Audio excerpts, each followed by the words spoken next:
Good morning, class. Welcome to IT Infotech, class 10. Question answer of the following chapters. Chapter 1, Advanced Features of Database Design. Advanced Features of Electronic Spreadsheet.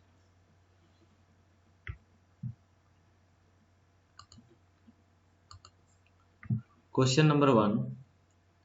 What is the basic difference between the terms data and information? Explain with a small examples. We will see the answer. Data can be anything such as name of a person, a number, image, sound, etc. For examples, Ravi for students. etc. When the data is processed and converted into a meaningful and useful form, it is known as information. For example, Ravi is 4 years old and he is a student. This is information. So data can be anything such as name of a person, numbers, image, sound, anything. Data is a raw material. After processing, it gives the meaningful information is called information. तो data क्या है? एक raw material है जिसको process करने के बाद एक मीनिंगफुल सेंटेंस, एक मीनिंगफुल इंफॉर्मेशन देता है, उसको हम लोग इंफॉर्मेशन कहते हैं. जैसे फॉर एग्जांपल्स पे दिया हुआ है रवि फॉर स्टूडेंट. तो ये क्या है? डेटा है. इसको हम प्रोसेस करेंगे, ठीक है, तो एक मीनिंगफुल सेंटेंस आएगा. वो सेंटेंस क्या होगा? Ravi is 4 years old and he is a student. तो डेटा कुछ भी हो सकता है, name, number, symbol, text, anything. But information उसको हम प्रोसेस करने के बाद एक मीनिंगफुल सेंटेंस के रूप में चेंज करते हैं, दैट इज कॉल्ड इंफॉर्मेशन. तो जो आउटपुट होता है, डेटा क्या होता है? जो इनपुट हम लोग करते हैं उसको हम लोग डेटा कहते हैं. तो इनपुट में कुछ भी हम लोग इनपुट कर सकते हैं, नेम, नंबर, टेक्स्ट, सिंबल, पर उसको हम लोग कंक्लूजन, उसको आफ्टर प्रोसेसिंग के बाद जो रिजल्ट होता है उसको हम लोग इंफॉर्मेशन कहते हैं. Next question number 2, define the terms DBMS, RDBMS and database. ये डेटाबेस है collection of related data from which user can efficiently retrieve the desired information. तो डेटाबेस क्या है? Collection of related data from which user can efficiently retrieve the desired information. तो database क्या है कि एक टाइप का डेटा को हम कलेक्ट करते हैं. फॉर एग्जांपल, स्टूडेंट का डेटा कलेक्ट करना है तो वहाँ पे एम्प्लॉय का डेटा हम लोग कलेक्ट नहीं कर सकते हैं, क्योंकि एक जैसा डेटा को हमको कलेक्ट करना है. तो डेटाबेस क्या है? Collection related data from which user can efficiently retrieve. जिस तरह का यूजर डिमांड करता है उसके अकॉर्डिंग हम लोग डेटा को कलेक्ट करते हैं. तो डेटाबेस क्या है? Collection related data. तो रिलेटेड डेटा को हम बहुत सारे डेटा को कलेक्ट करने के बाद एक डेटाबेस के रूप में चेंज हो जाता है. Database can be a simple collection of text data in a simple tabular form to a complex collection of image, audio और वीडियो. तो डेटाबेस क्या है? टेक्स्ट टाइप डेटा को कलेक्ट कर सकते हैं टेबुलर के फॉर्म पे, यानी टेबल के फॉर्म पे. इमेज को कलेक्ट कर सकते हैं, ऑडियो एंड वीडियो को कलेक्ट कर सकते हैं. Next, DBMS. DBMS is a collection program that enable user to create, maintain database and control all the access to the database. अब DBMS क्या है? Database Management System. Collection program, बहुत सारा प्रोग्रामों को कलेक्ट करके एक DBMS बनाया जाता है, यानी डेटाबेस मैनेजमेंट सिस्टम बनाया जाता है, जिसे यूजर क्रिएट कर सकता है डेटाबेस को, उसको मेंटेन कर सकता है, उसको अपडेट कर सकता है, यानी किसी तरह का कंट्रोल को एक्सेस कर सकता है डेटाबेस में. The primary goal of the DBMS is to provide an environment that is both convenient and efficient for user to retrieve and store info. तो DBMS का मेन गोल ये होता है कि डेटा को हम कैसे कंट्रोल कर सकते हैं, उसको फ्यूचर में कैसे हम यूज कर सकते हैं, रिट्रीव कर सकते हैं, उसको कैसे हम स्टोर कर सकते हैं. तो ये इसका मेन मोटिव होता है, मेन गोल होता है डेटा DBMS का, कि कैसे हम उसको फ्यूचर में यूज कर सकते हैं, कैसे हम अपडेट कर सकते हैं, कैसे मॉडिफाई कर सकते हैं, कैसे उसको रिट्रीव कर सकते हैं. Next question number 3, briefly describe the use of 4 basic object of database. तो डेटाबेस का कुछ ऑब्जेक्ट है, उसमें से 4 ऑब्जेक्ट को हम लोग ब्रीफली डिस्क्राइब करेंगे. तो फर्स्ट है टेबल. टेबल क्या है? एक डेटाबेस का ऑब्जेक्ट है. क्योंकि डेटाबेस हम लोग बनाने के लिए हम लोग सबसे पहले टेबल बनाना पड़ेगा, टेबल में डेटा को स्टोर करना पड़ेगा। तो टेबल क्या है? It combination of row and column. A table is a collection of data related to a single topic and ये database is a collection of table. तो टेबल क्या है? Collection of data. टेबल में बहुत सारे data को collect करते हैं एक सिंगल टॉपिक पे। फॉर एग्जांपल स्टूडेंट का, ठीक है, स्टूडेंट का name, class, roll number, date of birth, age etcetera एक फील्ड हो गया। उस टाइप का डेटा को हम कलेक्ट करते हैं कि नेम के जगह पे नेम, रोल नंबर की जगह पे रोल नंबर, क्लास की जगह पे क्लास। इस टाइप में हम टेबुलर फॉर्म पे डेटा को कलेक्ट कर सकते हैं। A table organise the information about a single topic into row and column.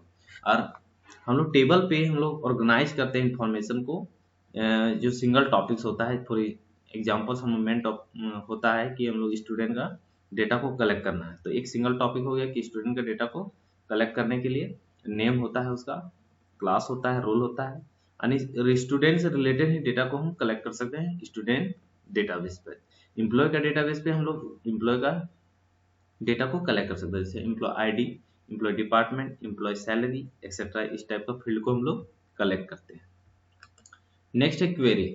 The purpose of a data the purpose of a database is not only to store and accumulate information but also to ensure information retrieval according to a specific criteria। तो query का main purpose होता है कि data में हम लोग सिर्फ data को स्टोर करने का सिर्फ काम नहीं, इन फ्यूचर हम कभी उसको किसी एक स्पेसिफिक रिजल्ट को फाइंड करना है तो हम लोग क्वेरी फंक्शन को यूज करके हम लोग उस रिजल्ट को फाइंड कर सकते हैं। For example thousands of record को आप एंट्री किए, ठीक है, उसमें से किसी एक रिकॉर्ड को देखना है। फॉर एग्जांपल रोल नंबर 4, तो रोल नंबर 4 का क्या डिटेल है, तो हम लोग क्वेरी फंक्शन को यूज करके एक स्पेसिफिक क्राइटेरिया को फुलफिल करके हम लोग उसका रिजल्ट को देख सकते हैं। फॉर एग्जांपल हम लोग किसी भी नेम से, रोल नंबर से या डेट ऑफ बर्थ से उसका पूरे डिटेल को जानना, थाउजेंड्स ऑफ रिकॉर्ड में से किसी एक का रिकॉर्ड को फाइंड आउट करना इजी वे में, तो हम लोग क्वेरी फंक्शन के द्वारा हम लोग इजी वे में हम लोग थाउजेंड्स ऑफ रिकॉर्ड में से किसी एक का डेटा को फाइंड कर सकते हैं। ये query can be use for selection of information in one और सेवरल टेबल। तो क्वेरी क्या होता है कि हम लोग एक से अधिक लोगों का डेटा को आप शो करा सकते हैं या सिंगल डेटा को भी शो करा सकते हैं। The result of A query can be display in a data table, और जो क्वेरी का रिजल्ट होगा वो डेटा टेबल पे डिस्प्ले करेगा। From a report view, it is possible to specify the table field to be included, और उसको हम लोग एक फॉर्म एंड रिपोर्ट व्यू के रूप में हम लोग देख सकते हैं उस क्वेरी को। नेक्स्ट फॉर्म, एक ऑब्जेक्ट है, फर्स्ट ऑब्जेक्ट था टेबल, दूसरा ऑब्जेक्ट है फॉर्म, दूसरा ऑब्जेक्ट था क्वेरी, तीसरा ऑब्जेक्ट है form. Form in database, it is possible to use form for the creation, display and modification of records. Data entry in form is visually easier to understand than a table and is simpler for the user. Form may contain field of data entry field, description, names, action, buttons, menus, picture and design element। तो form क्या है? एक easy way में data को create करने के लिए use करते हैं, यानी डेटा को फीड करने के लिए हम लोग फॉर्म के द्वारा हम लोग फीड कर सकते हैं, उसको मॉडिफिकेशन कर सकते हैं, उसका मेनू को डेवलप कर सकते हैं, मेनू बना सकते हैं। फॉर एग्जांपल हम लोग सेव करना है, न्यू करना है या क्लोज करना है विंडो को, ठीक है, तो हम लोग फॉर्म पे हम लोग बटन बनाएंगे, उससे हम लोग कंट्रोल करेंगे और डेटा को फीड करेंगे। जो डेटा फीड करेंगे फॉर्म पे वो आपका टेबल पे जाके सेव हो जाएगा। तो फॉर्म क्या होता है? एक विजुअली, यानी आप देख के आप नेम के जगह पे नेम डालना है, क्लास के जगह पे क्लास डालना है, रोल नंबर के जगह पे रोल नंबर डालना है और उसको सेव करना है, तो ये आपका रिकॉर्ड टेबल पे चला जाएगा, जो आप टेबल ऑलरेडी बनाए हुए हैं उसमें जाके फिट हो जाएगा। नेक्स्ट है object report. Report are usually use to print out information with a particular design. तो रिपोर्ट क्या है कि जो भी डेटा को आप फीड किए उसको प्रिंट आउट लेना, तो that is called report. Reports are created using query for table data.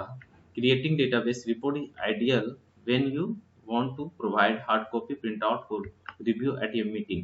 Include data from your site in a printed publication. Mark up the information in your database that need updating.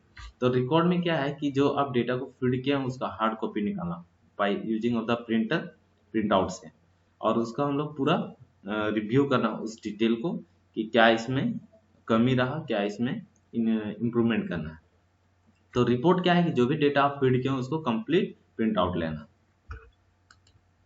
Next है what is the significance of your primary की। Primary की क्या है, इसका क्या importance है। Primary key uniquely identifies record in the table. Primary key consists of a single attribute or multiple attribute in a combination. तो primary क्या है, प्राइमरी की क्या होता है कि एक रिकॉर्ड को यूनिकली आइडेंटिफाई करता है, यानी एक रिकॉर्ड, एक स्टूडेंट का रिकॉर्ड एक बार ही इस टेबल पे डाल सकते हैं।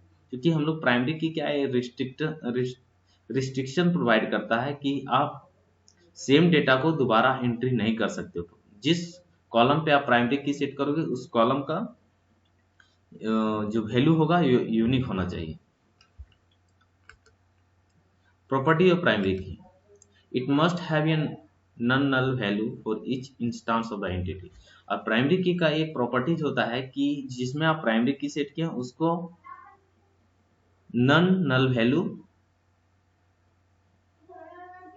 आप नहीं डाल सकते हैं। नन नल वैल्यू का मीन्स है कि उसमें आप कुछ ना कुछ वैल्यू डाल के आपको आगे जाना है, उसमें जीरो आप या ब्लैंक आप नहीं रख सकते।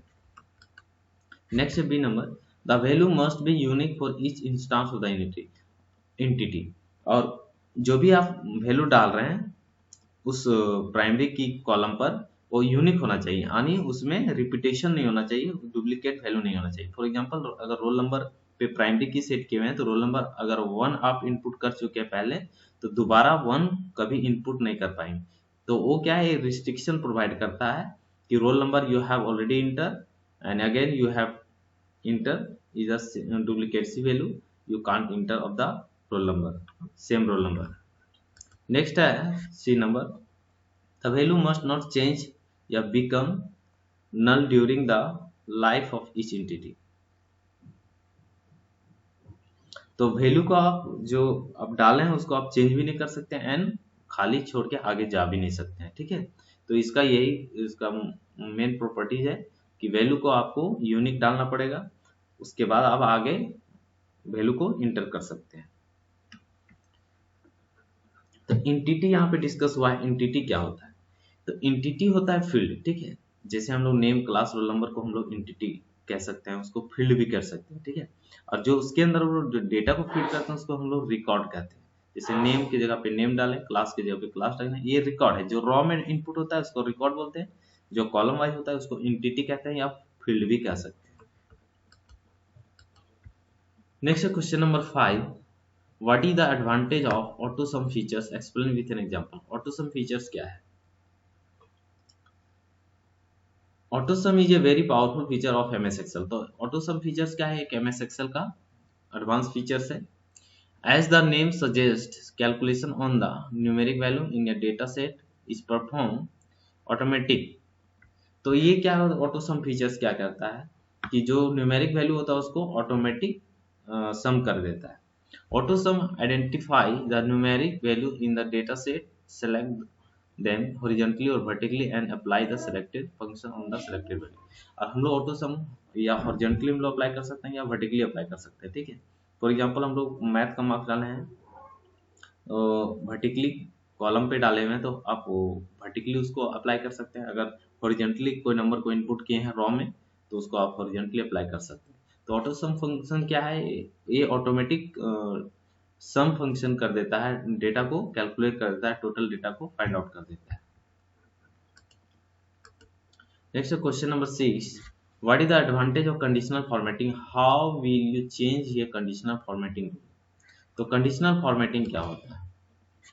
Conditional formatting allows cell change their appearance, fill colour, border colour, font style but not font size. तो कंडीशनल फॉर्मेटिंग क्या होता है कि उसका जो सेल का जो है उसका कलर को चेंज करते हैं, उसका बॉर्डर को चेंज करते हैं, कलर ऑफ बॉर्डर कलर को चेंज कर सकते हैं, फॉन्ट स्टाइल को चेंज कर सकते हैं but not font size. Font size को आप चेंज नहीं कर सकते क्योंकि कंडीशनल फॉर्मेटिंग में ये नहीं आता है। और किसी तरह का फिल पैटर्न को भी अप्लाई कर सकते हैं, यानी आप सेल में किसी तरह का बैकग्राउंड स्प्रेडशीट में किसी तरह का बैकग्राउंड को अप्लाई करना चाहते हैं तो आप अप्लाई कर सकते हैं कंडीशनल फॉर्मेटिंग के द्वारा। Depending on the value store in them, For example, if a cell contain value less than passing marks, then list its fill color would turn red otherwise green. तो इसमें क्या है कि आप किसी सेल में पास या फेल का लगाए हुए हैं।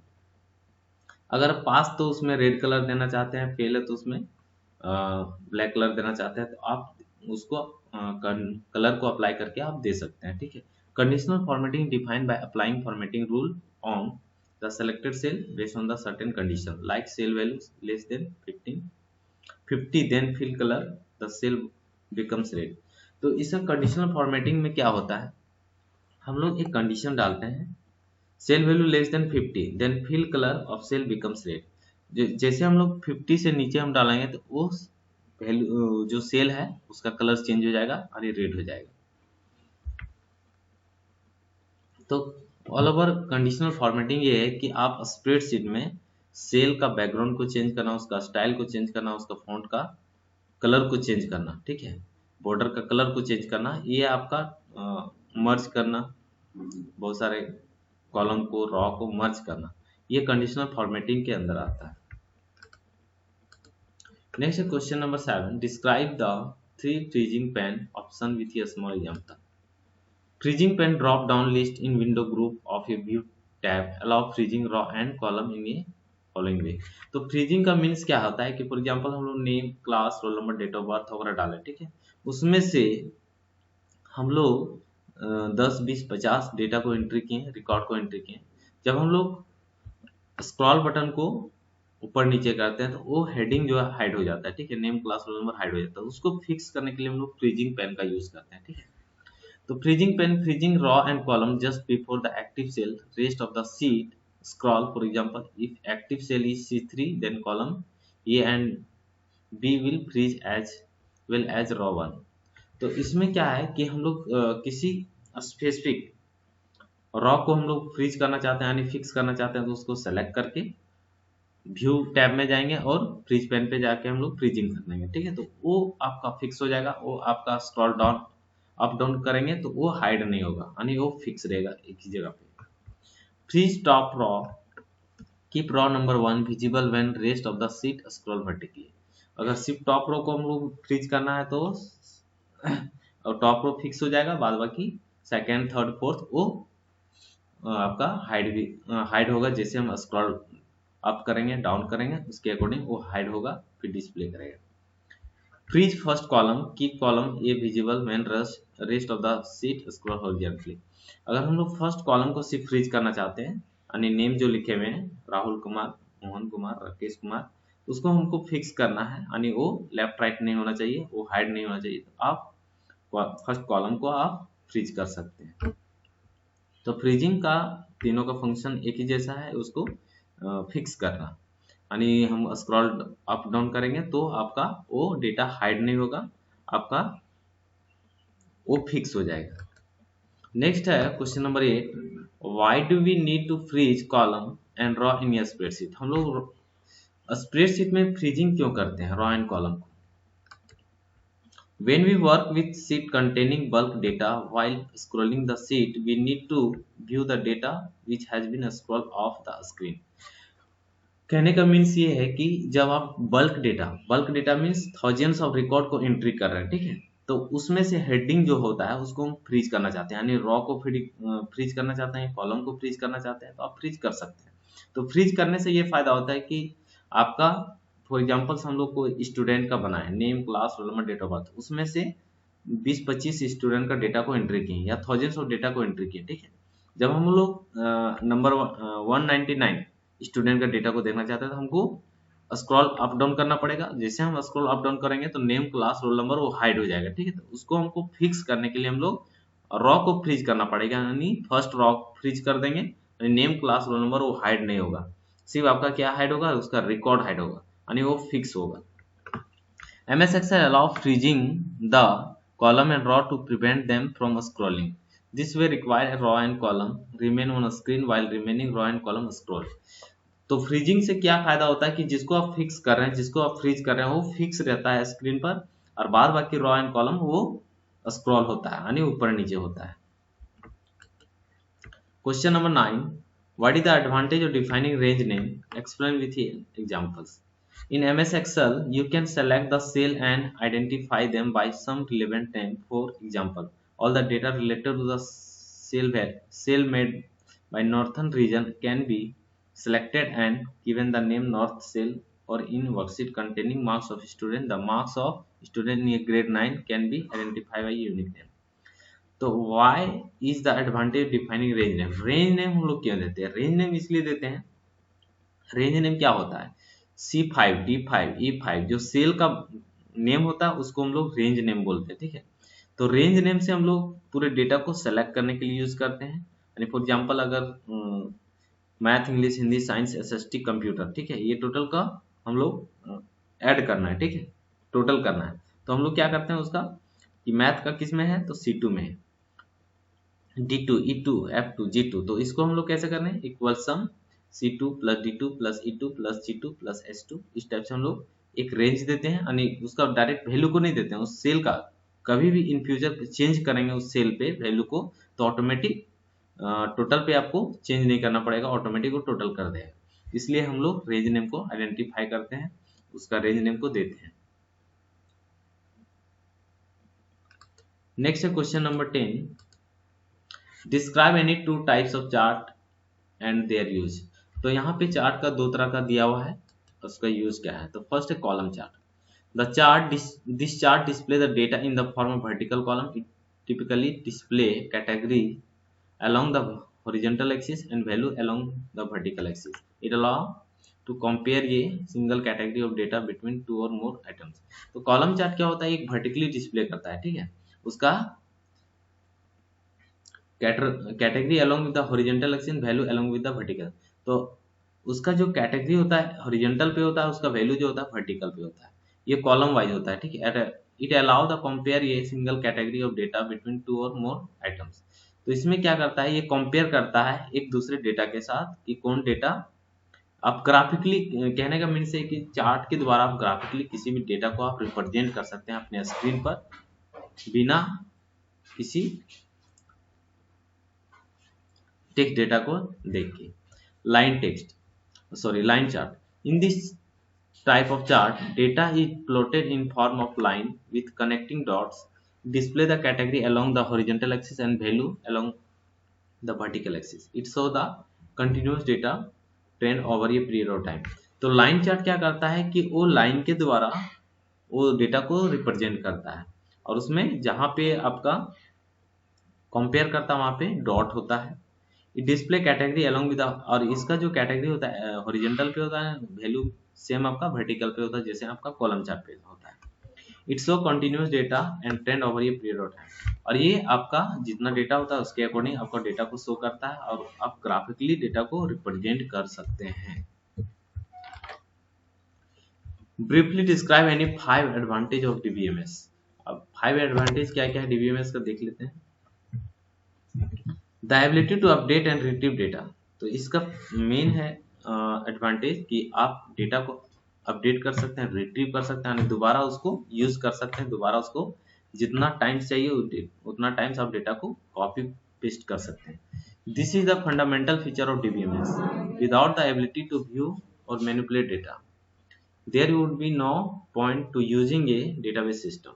Updating data in database include adding new record, deleting existing record and changing information within a record. तो डेटाबेस में हम लोग क्या कर सकते हैं, डेटा को अपडेट कर सकते हैं, मॉडिफाई कर सकते हैं, न्यू रिकॉर्ड को ऐड कर सकते हैं, डिलीट कर सकते हैं, एंड एग्जिस्टिंग रिकॉर्ड और जो डेटा ऑलरेडी एंटर किया हुआ है उसको आप डिलीट कर सकते हैं, and changing information with in A record, और रिकॉर्ड के अंदर जो भी इंफॉर्मेशन को आप चेंज कर सकते हैं। नेक्स्ट है B number, support concurrent update. Concurrent update occurs when multiple users make update to the database simultaneously. Supporting concurrent update is also crucial to database management as they ensure that updates are made correctly, otherwise it would lead to the। तो database में क्या है कि आप किसी भी तरह data को मल्टीपल डेटा को अपडेट कर सकते हैं without error। Okay, thank you।